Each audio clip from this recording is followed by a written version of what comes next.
All right, so I put on the little horns and I just slid them through those slots and I coated them with super glue and hardened them so they're strong.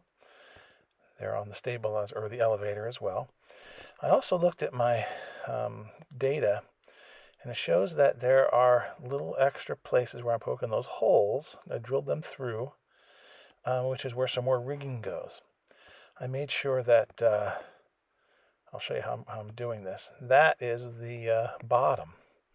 And so what I did was I took a piece of my elastic thread and I glue it to one of the little tips of a horn. Let it dry. Hit it with a little zip kicker, I believe, to make it dry. Then I thread it through the hole. And remember, this is on the back side, so that I'll end up with my other end. When I'm done with it, will end up hitting the bottom. So if there's if it's ugly, it'll be on the bottom. So I pull this through. Make sure it's tight. Not too tight, because again, these aren't super strong. Probably should have made them out of plywood, thin plywood. And then I bring it up to and connect to the control horn on the tippy top. Make sure it'll work, it'll fit, which it will. Take a little bit of my glue, put it on the top, just a dab, and then bring this around again, make sure it's relatively tight, and then just have it touch my glue on the top of that.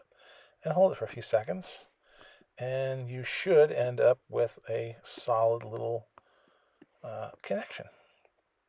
And there you go. Now, it's a good idea to hit that with a little bit accelerator just to make sure it's nice and dry. But I was feeling frisky here. So then I take this piece and thread it through on the top side now. It goes down through the bottom. And then I just pull it through carefully. Again, making sure it doesn't kink, making sure it looks relatively straight and tight. And then I bring it up here to the other portion where it's going to glue. And I basically, in this case, I hold it up there where it's going to go. And then I'm going to just hit it with a little bit of glue. So I get it up there to the tip where it's going to go, and then I hold it down like that with my thumb. So it's up there, and then I get a little glue and dab it so that it's connecting, and then let it dry.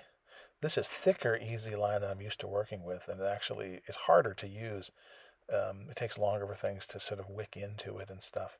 And I find out here they need a super sharp blade. All I'm doing is what I usually do when I do this and they have an end.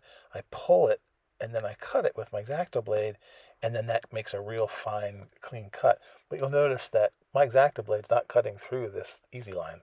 So suffice to say, what I needed was a new blade. But that thicker easy line is harder to use than the thin stuff I always use. But I ran out of thin stuff. So anyway, that's what it's going to look like, and relatively easy. So we do the other side as well. And here it is, all done. So those are together, and that just makes it nice and simple and strong. That'll also help when we do the actual rigging of the control lines. That'll help hold those little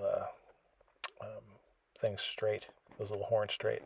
Now, on the fin, there's a connection, a piece of wire that goes from there down to here. And on the stabilizer, they got little dots, but they got nothing on the fin. But one goes from there to there, and then another one goes from a midway point down to there. So there's two connections on the leading edge and one on the back. So I measure, and then here I just make sure it's about the same. It should be about the same. Measure out my easy line and cut it. And then take my little tweezers, dip the easy line into the super glue. Again, I'm using thick super glue in this case. It seems to work really well. And then I just dab it right to where it's supposed to go. And it dries pretty quickly. Kind of hold it for a second.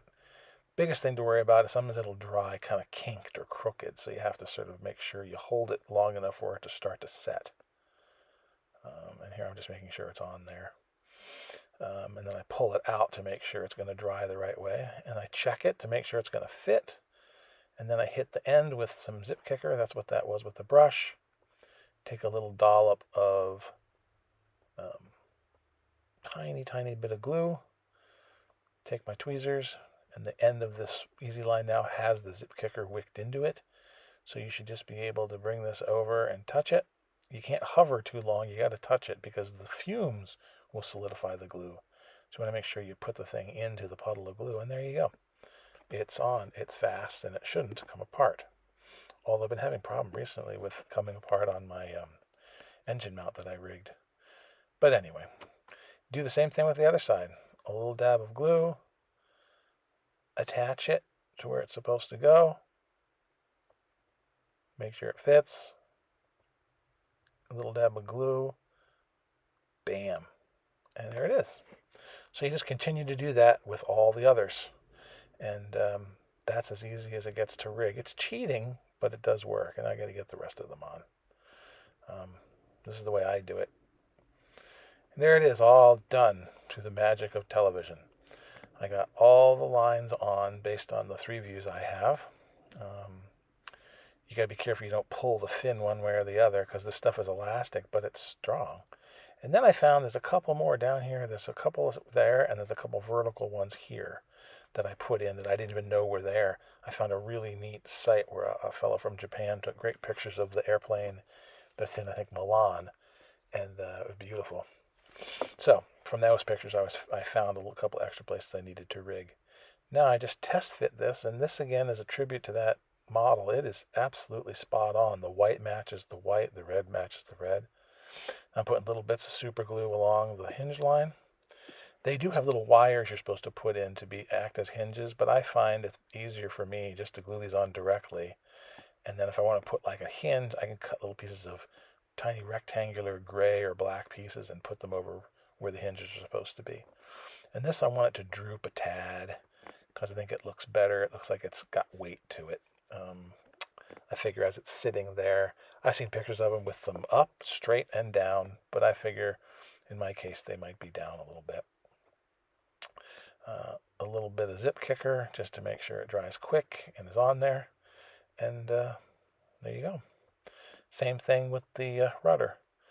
Put it on a little bit of glue and make sure you don't have too much. Of course, you want to squooge out because it'll be shiny and look dumb.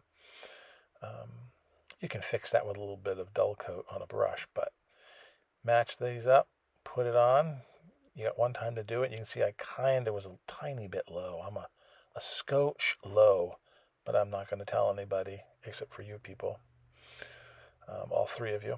And so it looks really good.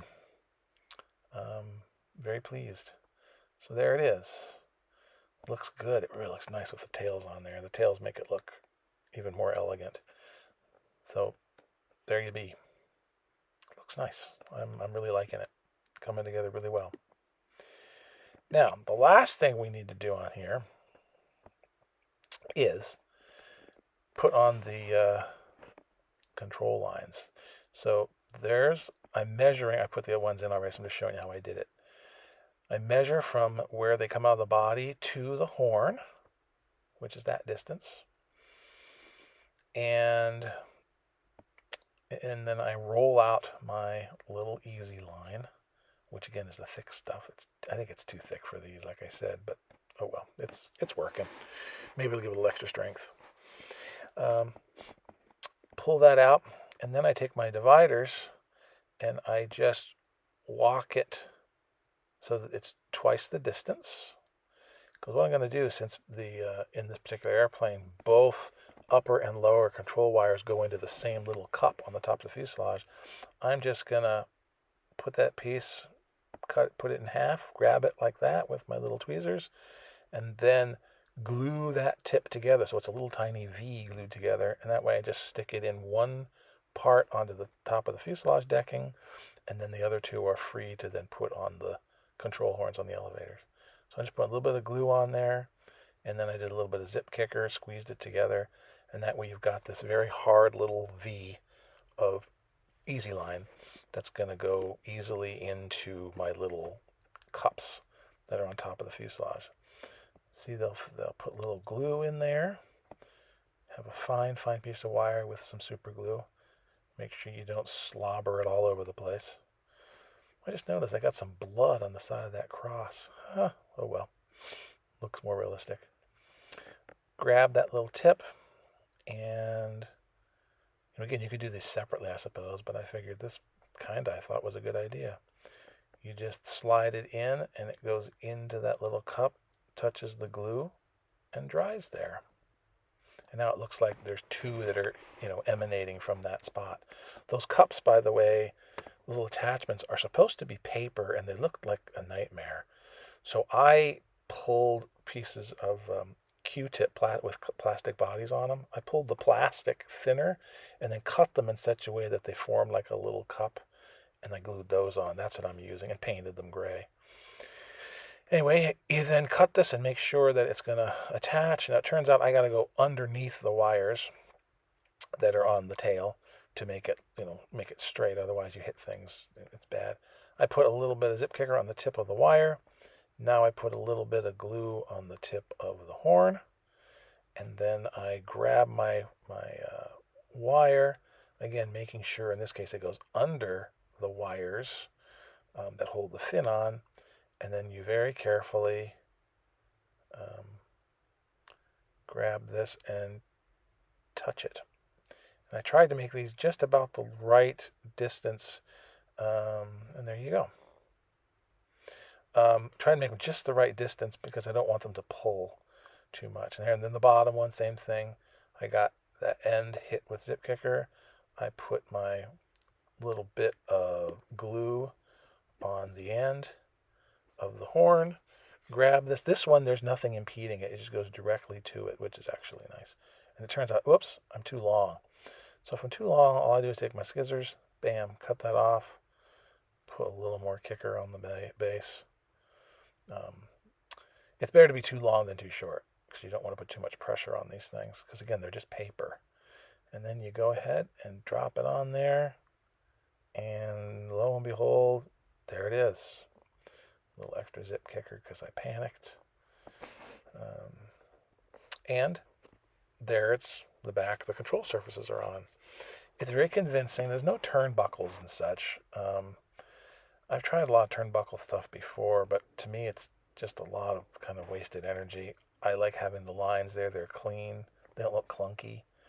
I prefer it this way. And I'm not as talented as other people that do those. I think it looks really nice. All the rigging in there looks like really a finished machine. I really like it.